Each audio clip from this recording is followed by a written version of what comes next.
Hello friends, welcome you all. Chapter classification and periodicity के last part पर आ गए हैं। आज हम बात करेंगे थोड़े से पीरियोडिक ट्रेंड्स की और कुछ एडिशनल प्रॉपर्टीज की। चलिए शुरू करते हैं। सबसे पहली प्रॉपर्टी है डेंसिटी। जैसे जैसे वॉल्यूम बढ़ेगा वैसे वैसे हमारा क्या होगा, volume of an atom increases with atomic weight. Atomic weight के साथ साथ वॉल्यूम बढ़ेगा, लेकिन atomic weight increases more than volume. Weight ज्यादा इंक्रीज करता है वॉल्यूम की अपेक्षा। और डेंसिटी का फॉर्मूला क्या होता है, mass upon volume. So density is proportional to mass and inversely proportional to volume। अब जैसे जैसे मास ज्यादा बढ़ रहा है तो डेंसिटी भी ग्रुप में इंक्रीज करेगी। कौन कौन से फैक्टर्स हैं जो डेंसिटी को अफेक्ट करेंगे? Inner shell configuration, atomic weight obviously क्योंकि density is proportional to weight. Packing capacity, कितनी क्लोज पैकिंग है, एटम्स कितने पास पास हैं, कितना डेंसली पैक्ड है, दैट गवर्न्स द डेंसिटी। और चौथा है हमारा केमिकल बॉन्ड। तो जो चार प्रॉपर्टीज डेंसिटी को गवर्न करती हैं वो है inner shell configuration, atomic weight, packing capacity and chemical bond. Periodic table में डेंसिटी का वेरिएशन कैसा होगा? अगर हम पीरियड में ट्रैवल करते हैं तो डेंसिटी पहले इंक्रीज करेगी और फिर डिक्रीज करेगी। सबसे पहले क्या है मेरे पास, एस ब्लॉक, और राइट कॉर्नर में पी ब्लॉक है, बीच में डी ब्लॉक है। तो पहले डेंसिटी इंक्रीज करेगी और फिर डिक्रीज करेगी, मतलब मेरा पीक बीचों बीच में कहीं आएगा। तो मेरे जो डी ब्लॉक के एलिमेंट्स हैं उनकी डेंसिटी मैक्सिमम होती है। ग्रुप में ट्रेवल करेंगे तो ऊपर से नीचे जाने पर डेंसिटी रेगुलरली इंक्रीज करेगी। तो दोनों ट्रेंड देख लिए। अगर हम लेफ्ट टू राइट ट्रैवल करेंगे तो हमें कर्व मिलेगा जहां डेंसिटी पहले मिनिमम है, बीच में जाकर मैक्सिमम हुई और उसके बाद फिर से डिक्रीज कर गई। जबकि ग्रुप में हमारी डेंसिटी टॉप से बॉटम रेगुलर इंक्रीज शो करेगी। कुछ एक्सेप्शनल पॉइंट्स या कुछ स्पेशल पॉइंट्स देखें अगर डेंसिटी के, तो पहला पॉइंट क्या है, सोडियम और मैग्नीशियम की डेंसिटी पोटेशियम और कैल्शियम से ज्यादा है। यानी कि सोडियम की डेंसिटी ज्यादा है पोटेशियम से और मैग्नीशियम की डेंसिटी ज्यादा है कैल्शियम से, जिसका एक्सप्लेनेशन हमें मिलेगा इनर शेल कॉन्फ़िगरेशन के थ्रू। दूसरी बात, लाइटेस्ट मेटल मतलब जिसकी डेंसिटी सबसे कम है, तो मेरा लाइटेस्ट मेटल कौन सा है, लिथियम। हाईएस्ट डेंसिटी किसकी है, इरिडियम की, ऑस्मियम की, और लिक्विड में मरकरी की। ये कुछ एक्सेप्शंस हुए या स्पेशल पॉइंट्स हुए।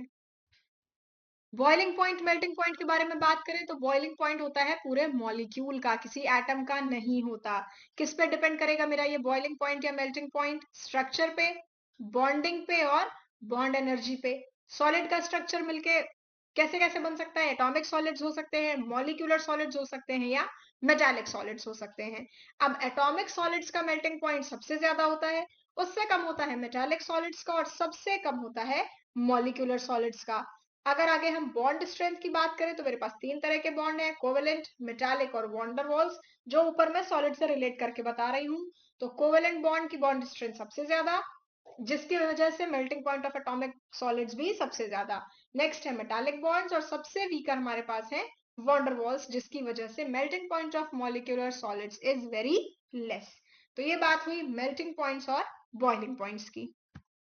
पीरियोडिक टेबल में वेरिएशन देखें तो क्या देखेंगे, लेफ्ट से राइट जाने पर मेल्टिंग और बॉइलिंग पॉइंट पहले बढ़ेंगे उसके बाद घटेंगे। तो जैसा मेरा डेंसिटी का कर्व आता है, सिमिलर कर्व आएगा मेरा अगर मैं प्लॉट करूं मेल्टिंग एंड बॉइलिंग पॉइंट। तो हाईएस्ट मेल्टिंग और बॉइलिंग पॉइंट कौन से एलिमेंट्स दिखाएंगे, डी ब्लॉक एलिमेंट्स दिखाएंगे।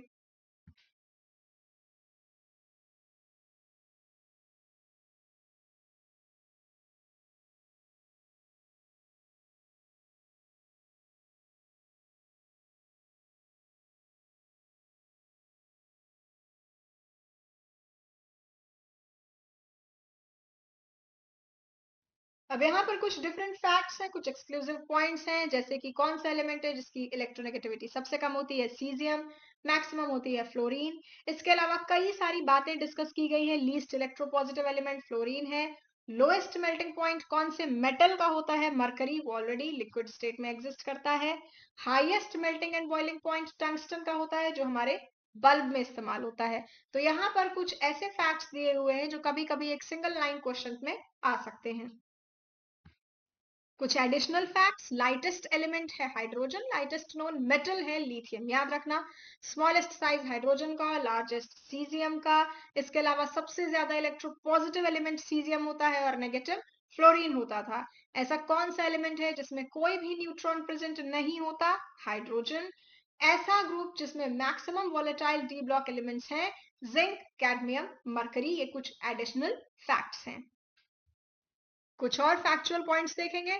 Most abundant element on earth oxygen है, मेटल एल्यूमिनियम है। इसके अलावा strongest basic oxide caesium oxide बनेगा। ड्राई आइस किसे कहते हैं? सॉलिड कार्बन डाइऑक्साइड को बोलते हैं। हाईएस्ट डेंसिटी मेटल्स में इरिडियम और ऑस्मियम की होती है। कुछ आइसोमॉर्फस सब्सटेंसेस के एग्जांपल दिए हुए हैं और कुछ एफ्लोरेसेंट सब्सटेंसेस के एग्जांपल दिए हुए हैं। समटाइम्स एमसीक्यू टाइप क्वेश्चंस में ये ऐसे क्वेश्चंस फॉर्म हो सकते हैं जहां पर आप देखेंगे मैक्सिमम कॉपरेटिव एग्जाम्स में ऐसे क्वेश्चंस आ जाते हैं। Which element is most abundant element on earth, which metal is most abundant metal on earth. तो ये सारे फैक्ट्स हमारे एमसीक्यू टाइप क्वेश्चंस के लिए काफी ज्यादा हेल्पफुल है। तो इस तरह हमारा चैप्टर क्लासिफिकेशन एंड पीरियोडिसिटी पूरी तरह कंप्लीट हुआ। इसकी सेपरेट प्लेलिस्ट में आपको जो भी टॉपिक समझ में नहीं आया उस टॉपिक की इंडिविजुअल वीडियो लेकर के आप वापस देख करके उसे रिवाइज कर सकते हैं। Happy learning.